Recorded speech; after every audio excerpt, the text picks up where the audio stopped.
Hello friends, good morning সবাইকে। কেমন আছো তোমরা?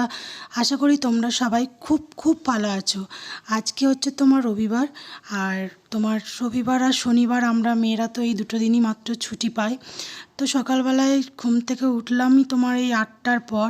উঠে আমি একটু বাজারে চলে গেছিলাম, তো বাজার টাজার করে নিয়ে এসে ডোডোকে ঘুম থেকে তোলালাম, তুলিয়ে দুধ টুধ খাইয়ে এখন আমি ব্রেকফাস্ট করেছি। আজকে সানডে স্পেশাল ব্রেকফাস্ট হচ্ছে তোমার চিজ স্যান্ডউইচ। এতে তোমার ভেজিটেবলসও আছে, গাজর, বিনস, ক্যাপসিকাম, সব রকম সবজি আছে। বাচ্চারা খেতে ভীষণ ভালোবাসে এই স্যান্ডউইচটা। তো তারপর দেখো আমি ডোডোর সামনে এই স্যান্ডউইচটা যখন হাজির করলাম, ডোডো তো দেখে ভীষণ হ্যাপি হয়ে গেছে। আর ও বলছে, মা ভীষণ টেস্টি হয়েছে, ওর খুব ভালো লেগেছে স্যান্ডউইচটা খেতে। আর ডোডো সত্যি করে এই স্যান্ডউইচটা খুব ভালোভাবে খায়, আর সব সবজিগুলোও ও চেটেপুটে খেয়ে নেয়, সবজিগুলোও ফেলে না।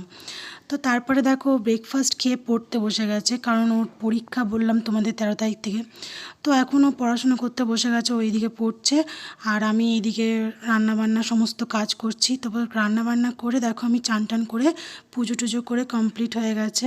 তো তারপরে আমি একটুখানি বসেছিলাম ফ্যানের তলায়, যাতে আমার চুলটা একটু শুকিয়ে যায়, প্রচণ্ড ভিজে ছিল। তো বাইরে রোদের মধ্যে তো চুলটা শুকাতে পারবো না, কারণ আমার তো সাইনাসের প্রবলেম আছে। তো এই কারণে আমি ঘরেই একটু ফ্যানের তলায় বসে শুকিয়ে নিই। আর হেয়ার ড্রায়ার দিয়ে চুল শুকালে না চুলটা না ড্যামেজ হয়ে যাবে, ওই জন্য শুকায় না। তো আজকে দেখো দুপুরে কি রান্না করেছিলাম সানডেতে, তোমার চিকেনের ঝোল আলু দিয়ে। তো লাল লাল ঝোল, দেখো দারুণ টেস্টি হয়েছিল খেতে আজকের চিকেনটা। সত্যি করে আমি নিজেও ভাবতে পারিনি যে আমি এত সুন্দর চিকেন রান্না করেছি।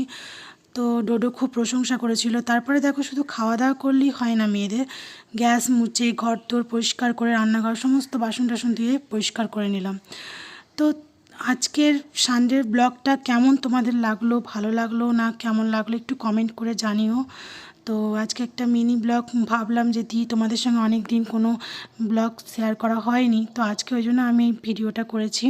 তো যদি তোমাদের ভালো লাগে তো লাইক করো, কমেন্ট করো, আর সবাই খুব ভালো থেকো।